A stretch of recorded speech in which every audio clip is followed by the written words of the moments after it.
Hey everybody, welcome to the Catch Up After College podcast. We're catching up after college on the lessons of life lived by leaders. We're a safe space grounded in grace, and our aim's always to aid.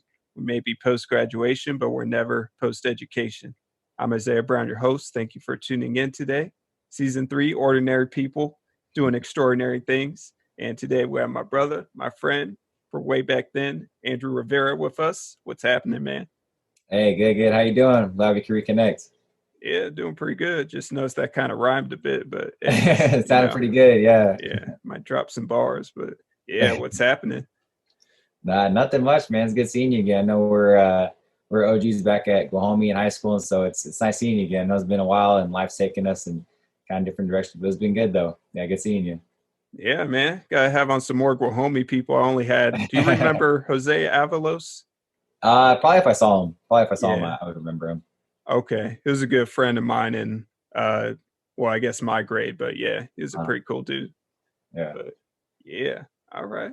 So, are you a fan of the NBA still, or what's happening? Oh, yes, sir. I am. Yeah, trying to follow it closely, even with Corona right now. But yeah, no, I am. Okay, was your team the Lakers or? I do. So I grew up watching the Lakers. I like the Lakers all the way from just when I was a kid and watching Kobe and everything. Um, and then I kind of started following the Rockets once Tracy McGrady was there. Mhm. And then once he kind of left there and slowly started getting towards retiring, I just kind of kept following Houston as well. And then now, they got James Harden and everyone else. So I've always kind of been a fan of the Lakers and the Rockets. So it's Yeah. interesting now they're playing each other. So we'll see. Yeah. What do you think of Russell Westbrook? Do you think he contributes or what do you think Yeah, to I the think he does team? a good job. I mean, he struggles to shoot sometimes, so I think he's very effective in other ways. I mean, he's got high energy. He can be a solid rebounder, good passer, attack the paint, kick it out for the three. He reminds me a lot of you back when you were playing.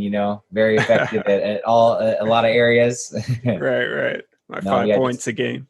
no, but just yeah, high motor guy. So he can just Yeah. get after it on defense and just keep up the energy. Then he's very effective. Nice, man. You still shooting a three or are you playing at all still? Sometimes I'll try. When I was still at 24-hour fitness, I was going there and I was playing there kind of a lot. And then once in a while, you remember at the church by, was it not Bringle, but Yeah, the Mormon church. yeah, the Mormon church. So once in a while, I used to go there.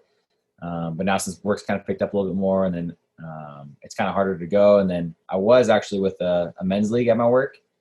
Nice. And we were doing pretty good, but then the coronavirus happened, and then now all that play stopped. But hopefully, once things kind of slow down, then we'll be able to get back into the league again. But Yeah. but I'm okay. What about yourself? Are you still playing at all? Oh, I wish. We actually did play last month, Bringle Terrace.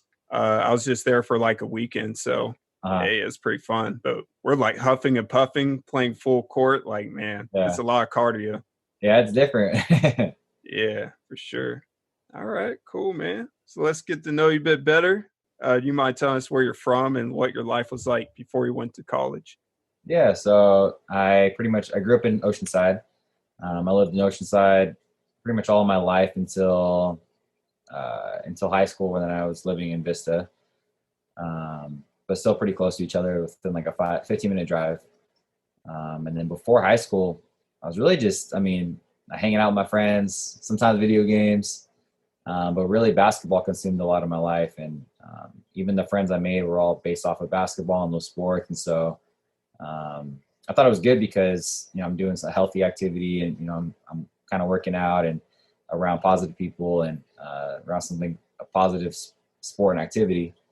Um, but yeah, you said before high school, or you said Uh, before college? or before college? Yeah, Yeah. before college. So really, I wasn't taking college or school that seriously. I mean, I was barely skating by. Just a lot of my time was just friends and basketball. And it was, I mean, you remember, it was kind of hard, sometimes with the long practices, and you're at school all day and you practice a couple hours and you get back, and then you have a couple hours to relax. So then it's kind of making that decision. Do you want to do a little bit of homework, or, take the test, or start doing that project, or do you want to just relax for a little bit? So I know you were better than I was, but I relaxed a little bit too much. And so my grades kind of faltered a little bit, but yeah, just having a good time, just hanging out with friends, and just a lot of basketball before college. Yeah, Um, man. yeah, it really didn't even work because I guess, basketball took a lot of time, but yeah, it didn't even work before college. So Yeah. Well, you had a cool party house, if I recall. Had a nice little half court going on. You just play on that, and then yeah, it's good times. yeah, no, it was fun. It was a good time. Yeah. Cool. And growing up, did you picture yourself going to college? Actually, I didn't. It's kind of funny because growing up, um, we had a lot of the end of the world scenarios. Like people were talking about, oh, 2012 is the end of the Oh Mayan yeah. calendar, and Yeah. I don't know if you remember all that, but they're talking about the end of the world and talking, and think they're making movies in 2012, and so it's kind of funny. Like I never really pictured my life outside of high school, outside of school, Yeah. and even going into college. A lot of like Oklahoma, I was there for 7 years from middle school to high school, and then even at this my elementary school, I was there for a long time as well. So I think I just got so used to being in a spot for so long that I couldn't really imagine breaking away from high school and then going to college and kind of furthering my education. Maybe part of that was basketball. I always thought, oh, I'd play basketball somewhere, but it'd have to be at a college. Um, but yeah, no, I never really envisioned myself going to college, or not until probably my senior year, where I really had to decide, all right, am I gonna go work somewhere, or am I gonna go to school and kind of continue this and maybe play basketball somewhere, or just kind of just keep doing the school thing for a little bit until I really figure out what I want to do. Yeah. What'd you end up doing right after high school? Uh, so right after, obviously, I started working, and then I really just wanted to to live my life kind of above myself, serve my community, and protect others. And so I always went back and forth between being a firefighter and being law enforcement.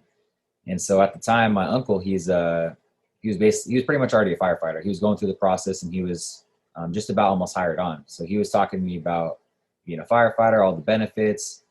Everyone likes you. I mean, you get to work out all the time. Just it sounded great. Um, and then on the other side of things, my family just didn't like me wanting to go into law enforcement. They thought that I would get shot at, or people don't like cops. And so then going into college, I wanted to pursue fire technology. So I took a lot of fire classes um, and and try to become a firefighter. But then at the same time, I was also doing, it's called Explorers for the Vista department. Um, and I love the firefighting aspect of it, but didn't like the paramedic side. I just felt like a nurse, and I just felt like I wasn't really, I don't know, I just kind of felt different. It wasn't something I'd love to do. So then I decided that I wanted to go to the law enforcement side and try and do that. So just kind of as like a plan B, I also wanted to get my business degree. So I decided to stop taking fire technology classes and then get my business degree. So I first went to Palomar, and then got my associates in business administration. So I went there, got that, and then went to Cal State San Marcos eventually to get my bachelor's. Nice. Dang. All Yes. those hot places, Palomar, San Marcos. Were you like Yeah. driving out there or? Yeah. So I took the Sprinter a lot. So that Sprinter was great. I think by the end of my last year at Cal State San Marcos, I said I was done taking the Sprinter. I was because it's a farther walk at Cal State versus Palomar, and Cal State has a lot of stairs. Oh. They have they have a lot of stairs. So walking from the Sprinter all the way to school, and then of course my campus, or my building that I had to take all my business classes was at the very back of the school, at the very highest elevation of the campus. Whoa. So then I have to walk all those extra stairs, and so I was tired of it. So then I ended up just paying for parking, and then just parked in the back of the school so I could just get to my classes easier. Yeah. Yeah, Man. they definitely do get hot. Yeah, for sure. And so what's been the biggest roadblock or hurdle you've had to face since graduating college? um, I think since graduating college, because in the beginning of college, I wasn't really goal oriented. I wasn't really dedicated to my school, and then towards the end, I fixed it, and found goals and found ways to kind of motivate myself to do really well in school, because I had stuff I want to accomplish at the end. So I think after graduating from college, there was no more, like there were still goals I had. And obviously I wanted to get into law enforcement. But with law enforcement, it's tough because there's such a long background process you have to get through, and to try and get hired, and then you're applying to different agencies and figure out where you want to go. And there's a lot of different steps you take to get hired. And so I think just the biggest hurdle was just the uncertainty of when that, I guess, career will start, or if even at all.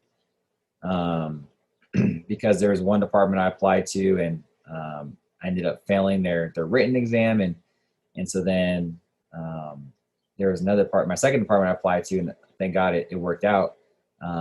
But it's just a long, grueling process, and it's different than school. In school you have your semester breakdown. Okay, I have to take this many units, and then after taking this many units for so many semesters, you're going to graduate, and that's kind of like the goal. So it's kind of easy to make that goal. Versus, I think after college, you don't know exactly when that career job is going to happen, or if it's even the right choice. I talk about law enforcement, me applying to different departments, and is one department better than the other? And just like I'm sure a lot of people, where they're trying to decide the best job for them. If it's not kind of like business is super broad, where you can go be managers at many different places, versus if you have more of a specific,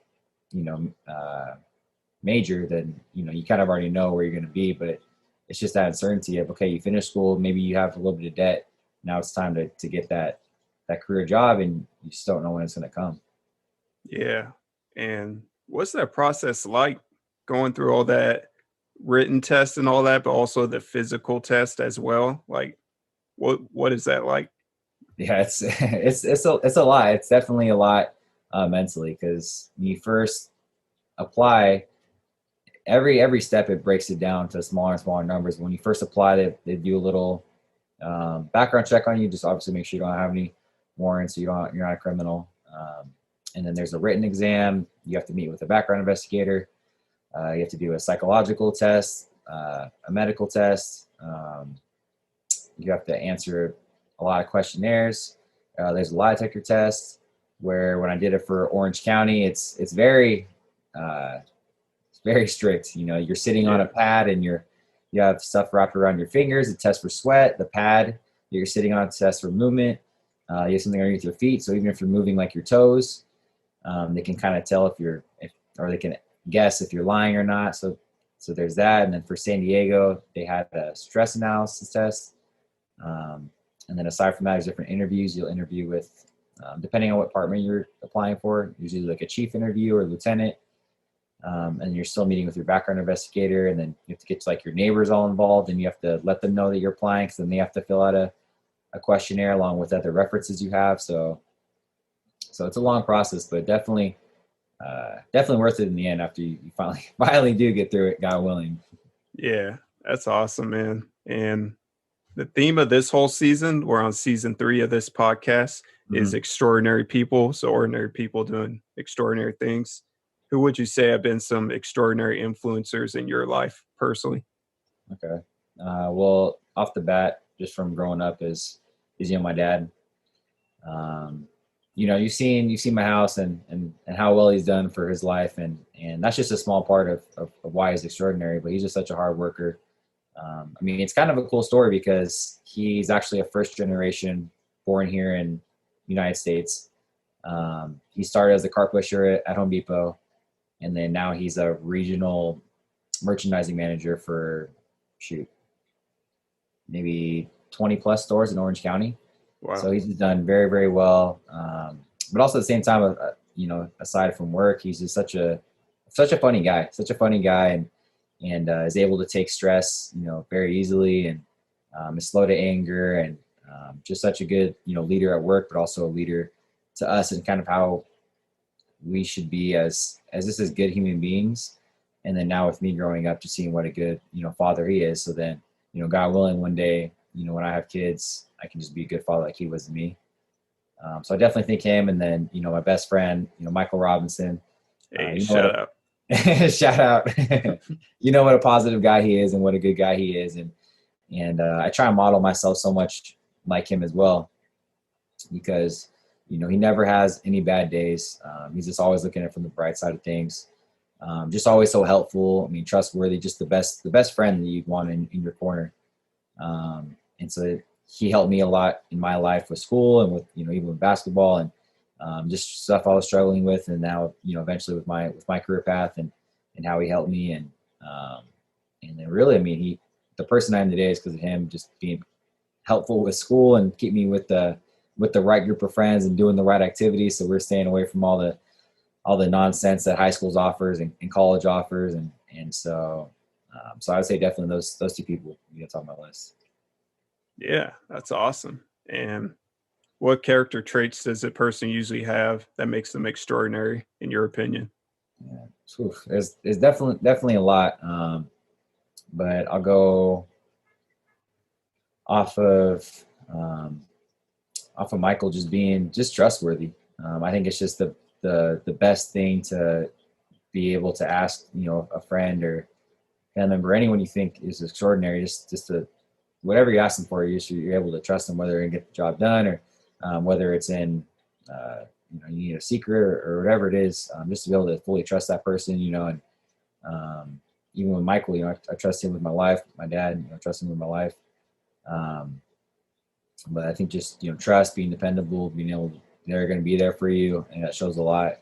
And those are two things that really take a lot of time. You can meet someone and already see that they're a good person or that they have good morals and values, but then just that trust, I mean, it takes time to build. So I think it's something that's more valued. And I think for both of them, it's just being so selfless, just putting others before themselves. My dad does it all the time with me and my siblings, and Michael does it all the time now with his wife. Shout out to Shelby Robinson. But he's just so selfish to her as well, and his siblings, and so I think those couple will just be some that just are harder to come by. I think. I know there's many, but that's just something that just came off the top of my head right now. That's cool. And would you say Michael's influence has influenced you to do the work that you're doing today? Yeah, definitely he did. Because that was kind of one of the scary things that you think about being in law enforcement. There are a lot of negatives, and when you're driving and you see a cop somewhere, you're already looking away from them, or people maybe saying bad things, and so it's not the most desirable career path to go into, and you do know it's dangerous as well.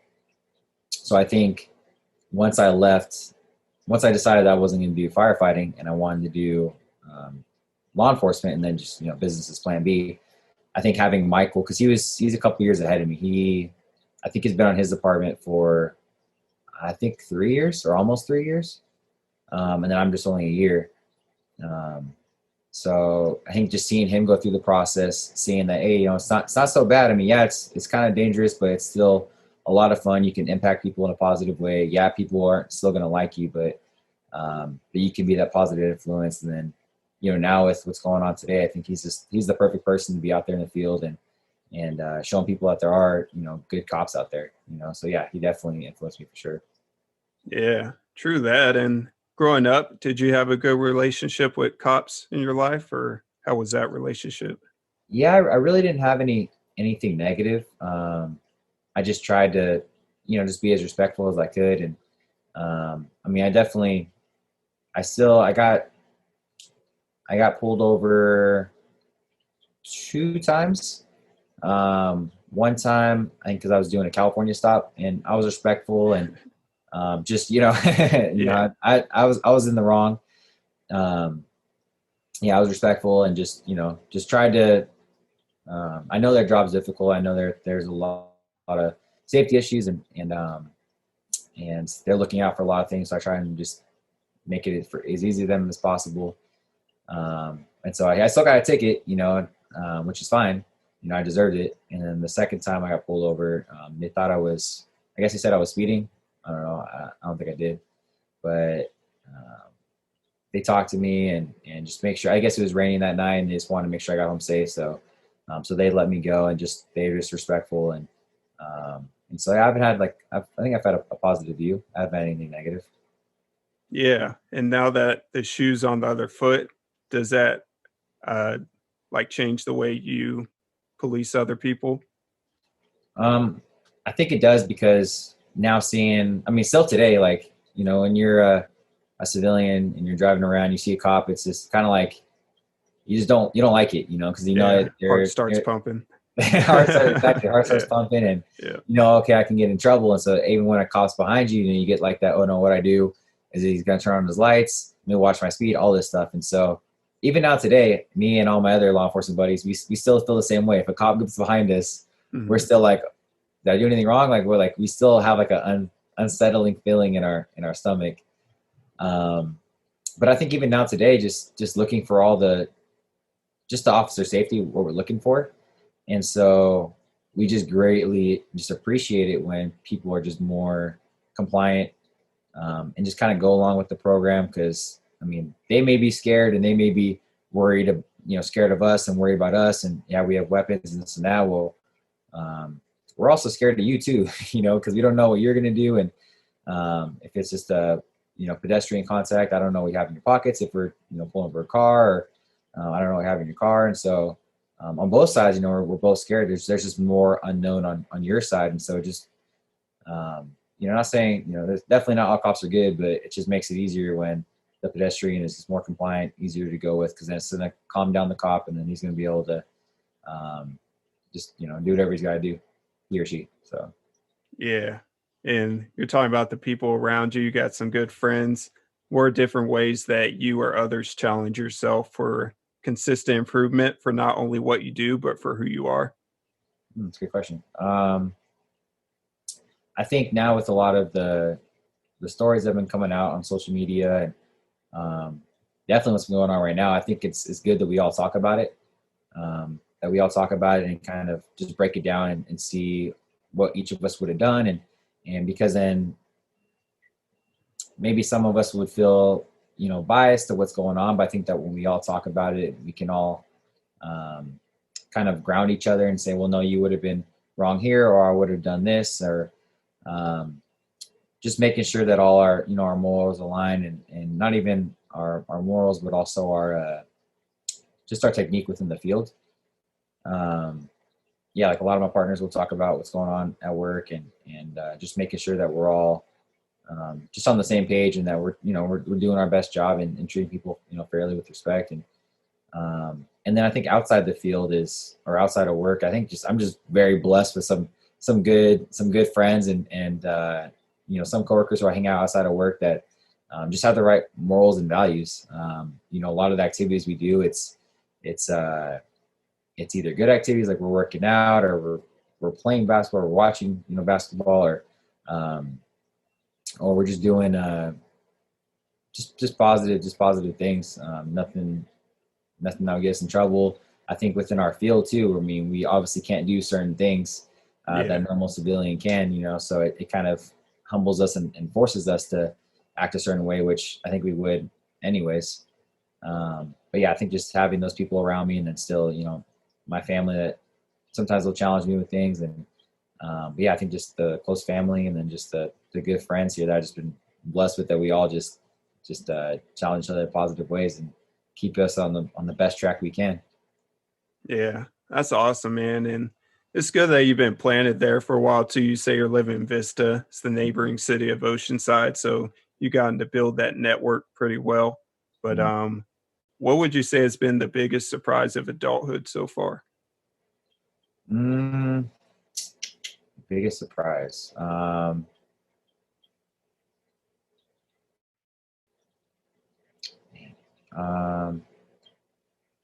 I think it continuing to challenge yourself, maybe continuing to challenge yourself, and set maybe new goals you want to get after, or just not being compliant. Because for me, like, it was always, I talked about with school, how I didn't do well in the beginning when I first started at Palomar, and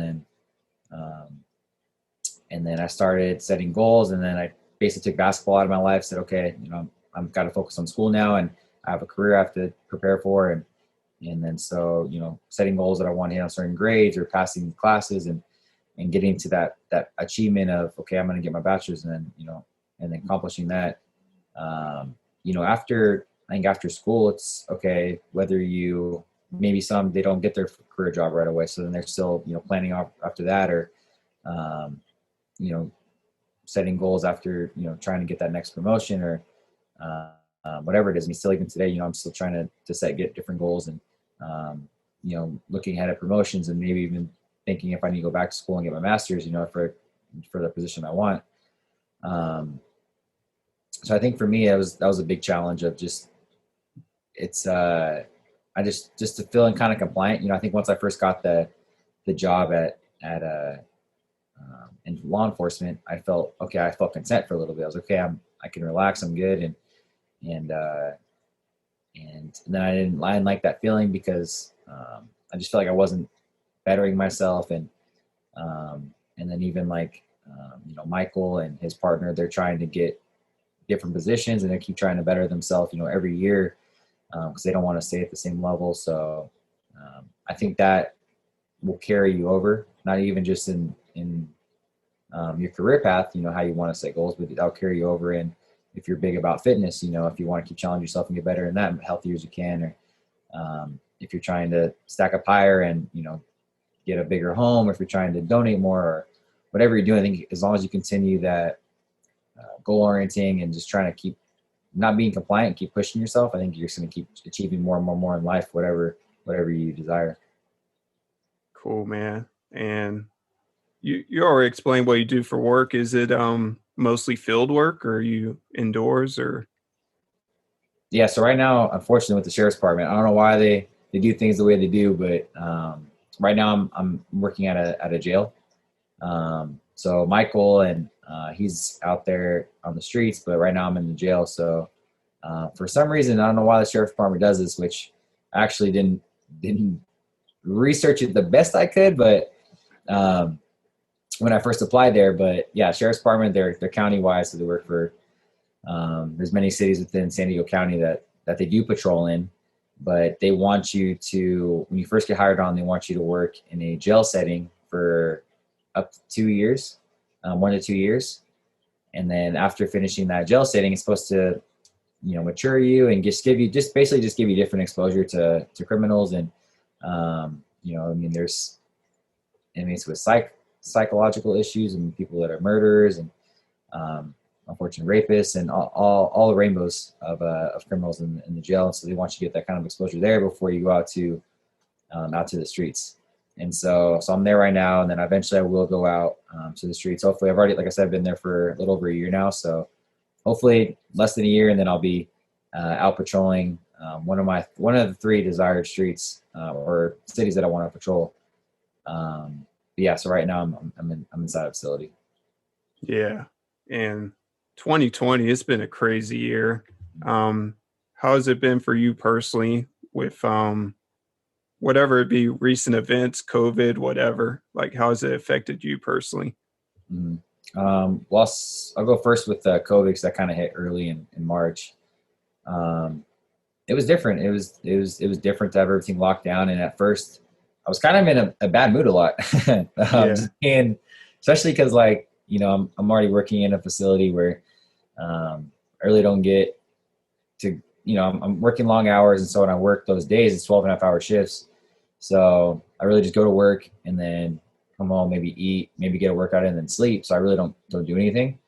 So then on my days off, I try and maximize it, go see friends or go do different activities or, even the beach, just do something, and so when everything closed down, it was kind of rough, because you're just like, you're kind of in your own little prison cell, Mm-hmm.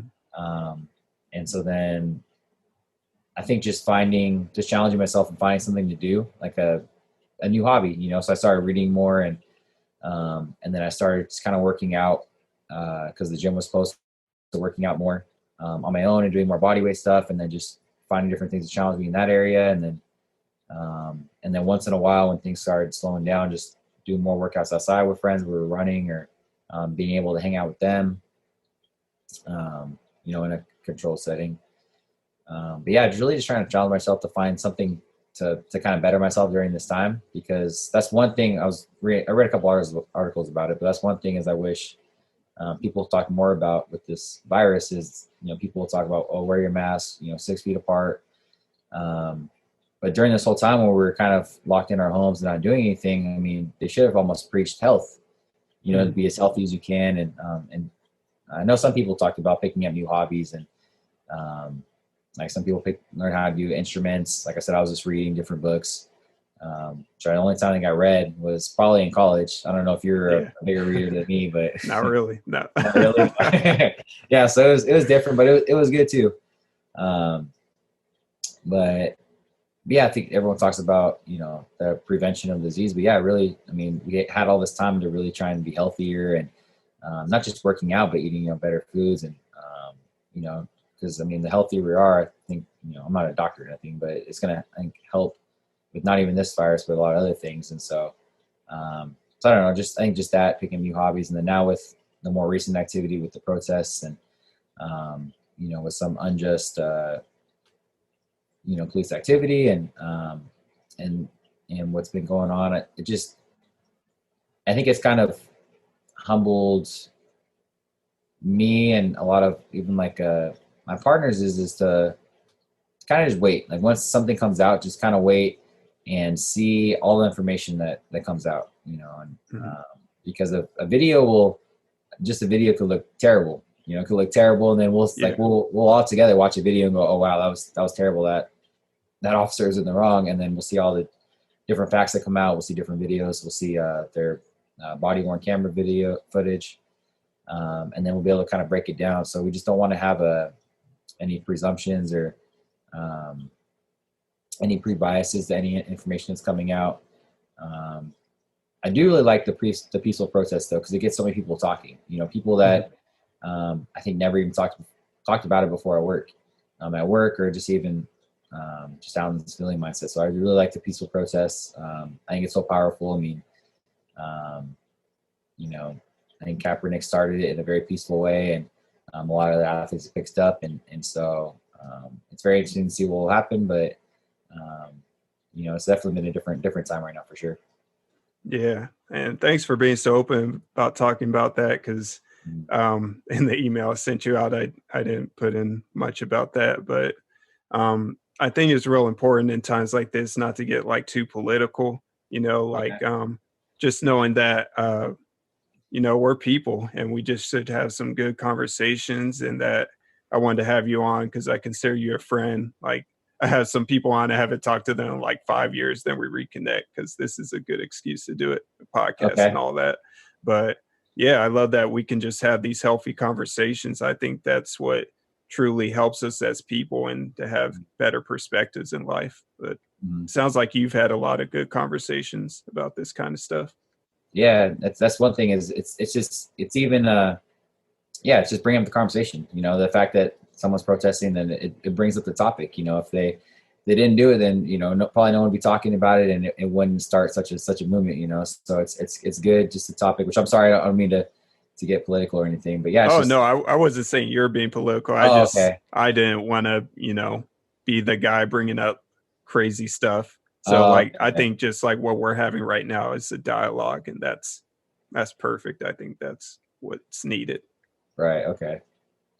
Yeah, no, I agree. Yeah.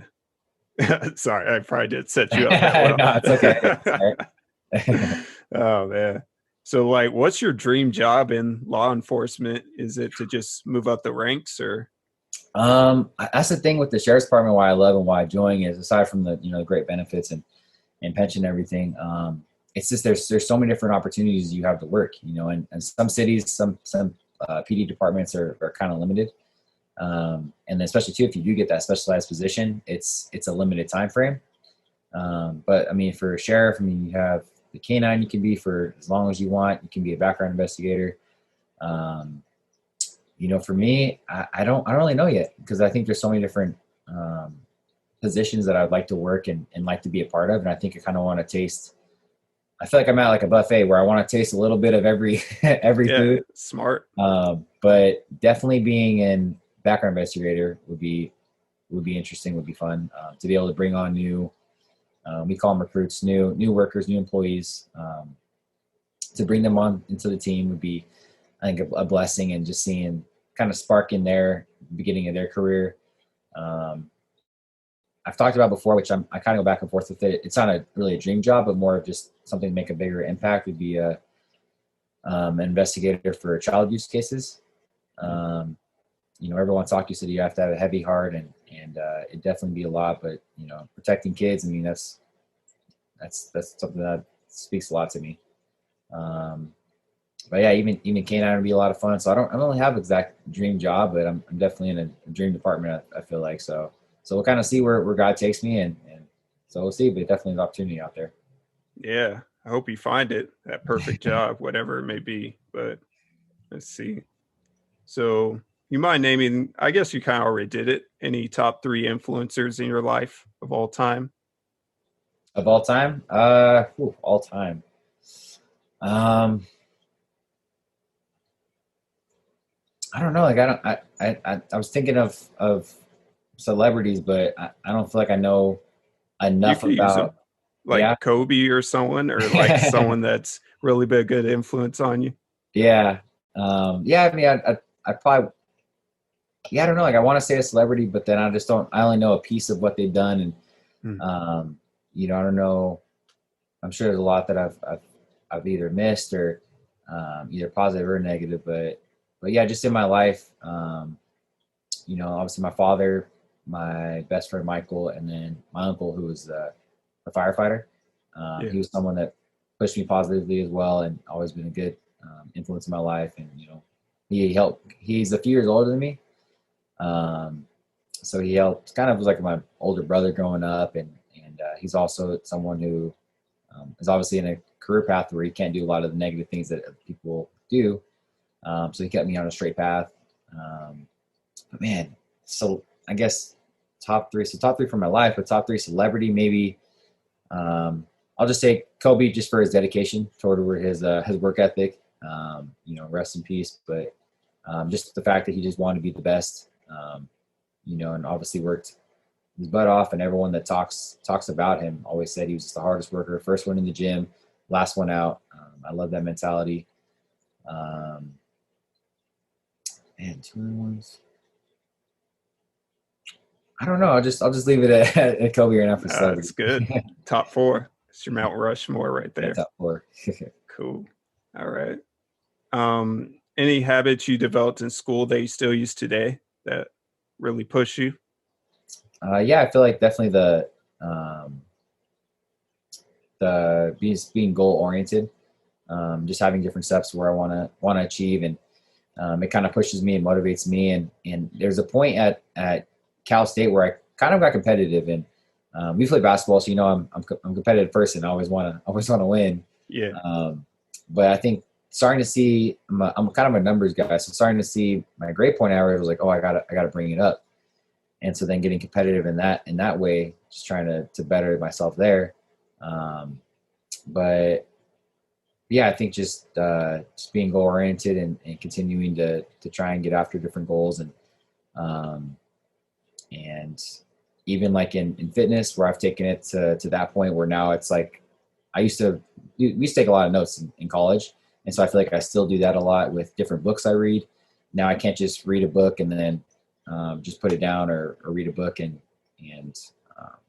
I don't know, be done with it. It helps me a lot to kind of write it down, and all right, read a chapter. Okay, let me write some notes down, because that's what I did a lot in college, is just helping my memory, and then the physically writing it down helps my memory as well. And then just like with working out, now I'm starting to track a lot of my workouts and write them down, and just kind of take notes. So then it's like a mental note sometimes, but mainly more of just writing it down just helps a lot. So I think some of those habits have helped me out a lot. So Yeah. yeah. Hey, dude, and you're ripped now. What's up with that? Oh no, Where'd that come from? definitely not. Just trying to catch up to you. Oh man. Would Yeah, definitely not. if you had to give one tip to someone who's trying to get in shape right now, what would you give it or give them? I mean, there's so many different like workout advice, um, and different programs you can follow, and just do what works out for you. Do what works out for you. And everyone, I mean, everyone's got different body types, and if you Google the most ripped guy in the world, you'll see his body structure will be so different. Maybe one guy will have a 4-pack, maybe one guy will have a 12-pack. I mean, it's body types are all different. Um, One thing is just look in the mirror. Just look in the mirror and make sure that whatever program you're doing, if you look good in the mirror and you like it, and keep doing it. And it's definitely with fitness and everything in life. You have to go at your own program, your own pace. And I did that way too much with basketball, with school, with my life, and actually still a little bit today. I still kind of do, where I'm comparing myself to others, and it kind of helped with my competitive drive to compare myself, see, oh, this guy's already he's doing better than me at work, or he's, whatever it is. I want to be like that person, or I want to be better than that person at this particular job category, or with fitness, just do whatever program works best for you. And I really like intermittent fasting. That helps me a lot. I think it's really healthy. Hey, shout out. Yeah, I think it has a lot of research behind it. It's even been proven to help with Alzheimer's as well, the breakdown of the proteins in the brain. So helps you look good, mentally, physically, everything. Just do whatever works out for you, and then just like whatever you see in the mirror. And if you don't, then just do little adjustments. And don't have to get crazy. Just Yeah. I'm not too crazy in fitness though, but I do enjoy trying to be healthy as best I can, especially in my job too. So I think that's why I take it so seriously now. Yeah, for sure. And one more question for you. I know it's basically your Saturday right now, so I want to make sure you get to relax after this. All right. Yeah. But if there is one thing you could ask your future self, what would it be? And if there's one thing you could tell your high school self, what would it be? Ooh, man. Let's see. For my high school self, I would tell him to start making goals, and because I think I developed that too late. I took too long at Palomar, and took too many years there, and which part of it was I was doing the fire technology, but I just took too long there with my grades, and I was kind of slacking, and I enjoyed the free time. I could make my own schedule, and I could only take 2 classes and then go work, and oh my, this is great, but then I never had that timeline for when I was going to get out of there. I just knew I had to take classes, but didn't know exact number, and which was just bad on my part. But just start making goals as early as I can. And I know it's kind of weird for a lot of high schoolers. I mean, they're still kind of being in high school and just kind of living in the moment. And it's tough because a lot of them don't know what they're going to do for their career. And I didn't know even after I graduated. I was still kind of in college and still trying to figure out, what I was going to do and whether I was going to fully go into law enforcement or not. So, so definitely just be goal oriented. And then if you are not sure what you're going to do, try and get an internship, or if anything, talk to people who are in that profession that you're kind of pursuing. I'm sure their knowledge can give you a lot of insight on the career and not even career, but maybe even a college path or whatever it is. So so that, and then something I could ask my future self.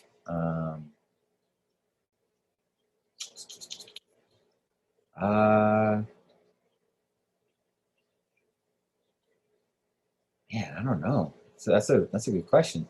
How many kids you got or something? yeah, I guess. Maybe ask my future self. Yeah, maybe ask myself.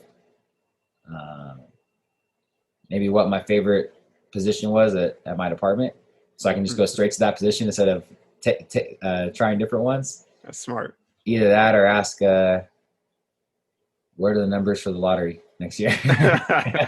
Hey, there you go. Retire early. But I mean, ask what's my future wife's name. Let me find her. There you go. Facebook search. Yeah. Oh man. All right, dude. Thanks for coming on. Like, it's pretty awesome to have you on here, and we haven't connected in a while. So yeah. No, this is very cool. So I appreciate you asking me to come on. I think it's a pleasure. It's definitely a privilege for sure having you ask me to come on. So I appreciate it anytime, and then we'll have to catch up person to person, soon. Yeah, for sure. I'll send you a text when I'm in town, but just want to encourage you before you go. Like, I just want to encourage you to just keep doing the right thing. And as you continue to set the right example, other people, they're not only going to support you, but they're going to follow you as well. So, just keep doing the right thing, making those right decisions, and you're going to head in the right direction. So, yeah, great catching up with you, man. I appreciate it. Thank you. Thanks for having me. Awesome. Anything you want to promote or anything on your mind? No, I don't think so. No.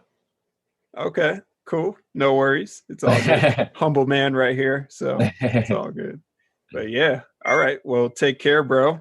Great catching up. All right. Yeah, you too. Take care. Awesome. And for everyone else, until next time, as we're maturing, we're going to keep learning, stirring up, and chasing after what our Creator created us to do. So have a good one, everyone. Peace.